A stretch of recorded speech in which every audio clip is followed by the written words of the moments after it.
2025 March 14 Delhi ഹൈക്കോടതി judge Yashwant വർമ്മയുടെ വസതിയിൽ കോടികളുടെ നോട്ട് കെട്ടുകൾ സൂക്ഷിച്ചു വെച്ചതായി അവിടുത്തെ ചില പണിക്കാർ കണ്ടെത്തുന്നു. മൊബൈലിൽ പകർത്തിയ ദൃശ്യം പിന്നീട് പുറത്തുവരുന്നു. രാജ്യം ഞെട്ടുന്നു. കൈക്കൂലി ആരോപണം ഉയർന്നു. അലഹബാദ് ഹൈക്കോടതി മുൻ ജഡ്ജായിരുന്ന വർമ്മ ആരോപണത്തിന്റെ നിഴലിലായി. പ്രാഥമിക അന്വേഷണത്തെ തുടർന്ന് കേസുകൾ പരിഗണിക്കുന്നതിൽ നിന്ന് ജസ്റ്റിസ് വർമ്മയെ സുപ്രീം കോടതി മാറ്റി നിർത്തി. MP-മാർ ആശങ്ക പ്രകടിപ്പിച്ചു. പാർലമെന്റ് സ്ക്രൂട്ടിനിക്ക് മുന്നിൽ വിഷയം വന്നു. ഇംപീച്ച്മെന്റ് നടപടികൾ തുടരുകയാണ്. ന്യായാധിപ സമൂഹത്തിന് നാണക്കേടുണ്ടാക്കിയ ഗുരുതര ആരോപണം ഹൈക്കോടതി ജസ്റ്റിസിന് നേരെ വന്നിട്ടും ഒരു അഭിഭാഷകനും ഷൂവോ പേപ്പറോ ന്യായാധിപന് നേരെ വലിച്ചെറിഞ്ഞില്ല. മുദ്രാവാക്യവും മുഴക്കിയില്ല. പക്ഷേ സുപ്രീം കോടതി ചീഫ് ജസ്റ്റിസിൻ്റെ ഒരു നിർദോഷ പരാമർശത്തിൽ പിടിച്ച് അപമാനിക്കാൻ ഒരു സുപ്രീം കോടതി അഭിഭാഷകന് ധൈര്യമുണ്ടായി. ജയ് ശ്രീറാം മുഴക്കി സനാതൻ ധർമ്മം സൂചിപ്പിച്ച അഭിഭാഷകൻ പറഞ്ഞു, സർക്കാർ ഭീ ഹമാരി, സിസ്റ്റം ഭീ ഹമാര. കുറ്റബോധവുമില്ല. സനാതൻ കാ അപമാൻ നഹീ സഹേംഗെ. സനാതനത്തെ അപമാനിച്ചാൽ സഹിക്കാനാകില്ല, അഭിഭാഷകൻ വിളിച്ചു പറഞ്ഞു. ദലിത് ചീഫ് ജസ്റ്റിസിന് നേരെ സനാതന ധർമ്മം പറഞ്ഞുള്ള ആക്രമണ ശ്രമം.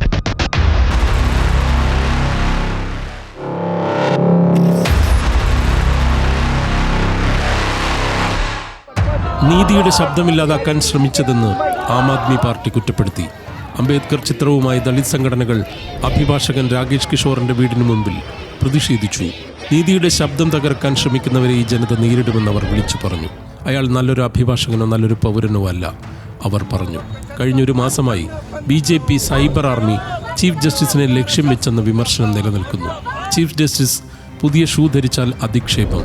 നരേന്ദ്രമോദിക്ക് 15 ലക്ഷം രൂപയുടെ സ്യൂട്ട് ധരിക്കാനും വിദേശ സൺഗ്ലാസുകൾ ധരിക്കാനും വിദേശക്കാർ ഉപയോഗിക്കാനും കഴിയുമെങ്കിൽ ചീഫ് ജസ്റ്റിസിന് എന്തുകൊണ്ട് പുതിയ ഷൂ വാങ്ങിക്കൂടാ? ചീഫ് ജസ്റ്റിസിന് ശമ്പളം പ്രധാനമന്ത്രിയുടേതിന് തുല്യമാണ്. അപ്പോൾ പ്രശ്നം ഒരു ദലിതൻ ഉന്നത പദവിയിലിരിക്കുന്നത് സഹിക്കാൻ കഴിയാത്തതാണ്, അവർ വിമർശിച്ചു. രാജ്യത്തെ ഗ്രാമങ്ങളിലും വീടുകളിലും ദലിതർ ദിവസവും തല്ലുകൊണ്ടിരിക്കുന്നു. ഇപ്പോൾ ചീഫ് ജസ്റ്റിസിന് നേരെയും ആക്രമണം. കോൺഗ്രസ് പ്രതികരിച്ചു.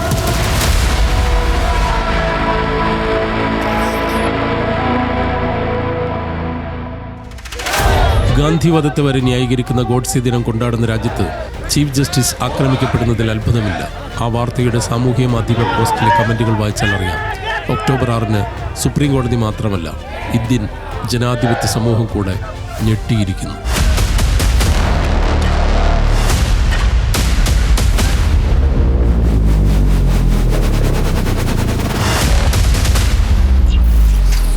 ഖജുരാഹോയിലെ വിഷ്ണു വിഗ്രഹം പുനഃസ്ഥാപിക്കണം. ഒരു പൊതു താൽപര്യ ഹർജി വന്നു. പബ്ലിസിറ്റിയാണോ ഉദ്ദേശമെന്ന് കോടതി സംശയം പ്രകടിപ്പിച്ചു. ഹർജി നിരസിച്ച ചീഫ് ജസ്റ്റിസ് ഗവായി പറഞ്ഞു, ദൈവത്തോട് തന്നെ എന്തെങ്കിലും ചെയ്യാൻ പറയും. കാരണം ദേശീയ പുരാവസ്തു വകുപ്പിന്റെ കീഴിലെ ചരിത്ര സ്മാരകമാണത്. ഈ പരാമർശം ഹിന്ദു വിശ്വാസത്തെ അപമാനിക്കലായി ചിത്രീകരിച്ചാണ് ആക്രമണം നടക്കുന്നത്. തെറ്റിദ്ധാരണ പടർന്നപ്പോൾ ജസ്റ്റിസ് വിശദീകരിച്ചു, എല്ലാ മതങ്ങളെയും ബഹുമാനിക്കുന്നു, യഥാർത്ഥ മതേതരത്വത്തിൽ ഉറച്ച് വിശ്വസിക്കുകയും ചെയ്യുന്നു. എന്നാൽ സംഘടിത പ്രതിഷേധ പ്രളയത്തിൽ ആ വിശദീകരണം മുങ്ങിപ്പോയി. ഷൂ എറിയാൻ ശ്രമിച്ച് പേപ്പർ കെട്ട് മുഖത്തേക്ക് വലിച്ചെറിഞ്ഞ ശേഷം പുറത്തേക്ക് പോകുമ്പോൾ സനാതൻ കാ അപമാൻ നഹീ സഹേംഗെ എന്ന് പറഞ്ഞ് പോകാൻ കഴിയുന്നത് അതുകൊണ്ടാണ്. ഗവായി ശാന്തതയോടെ വാദം കേൾക്കൽ തുടർന്നു. അചഞ്ചലവും മാന്യവുമായി ജുഡീഷ്യൽ പദവിയുടെ മഹിമയിൽ അദ്ദേഹം ഇരുന്നു.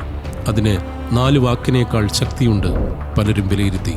ജസ്റ്റിസിന് നേരെ ഷൂവോ പേപ്പറോ എറിയുന്ന അഭിഭാഷകർ സ്വയം തെറ്റ് ചെയ്യുക മാത്രമല്ല, ധരിച്ച ഗൗണിനെ കൂടി അപമാനിക്കുന്നു, ബാർ കൗൺസിൽ പറഞ്ഞു.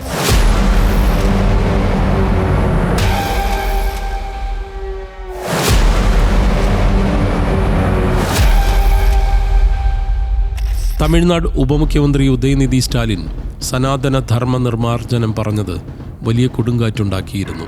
ബുൾഡോസർ രാജിനെതിരെ വിധി പറഞ്ഞ ജസ്റ്റിസ് ഗവായ് ഇപ്പോൾ അപമാനിക്കപ്പെട്ടിരിക്കുന്നു.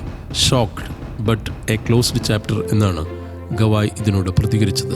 അംബേദ്കറിസ്റ്റായ ചീഫ് ജസ്റ്റിസിന് നേരെ നീതിയുടെ അന്തസ്സിന് വിഘാതം സൃഷ്ടിച്ച് ഒരു സനാതൻവാദി നടത്തിയ ജാതിയേറ്, അതാണ് സംഭവിച്ചത്.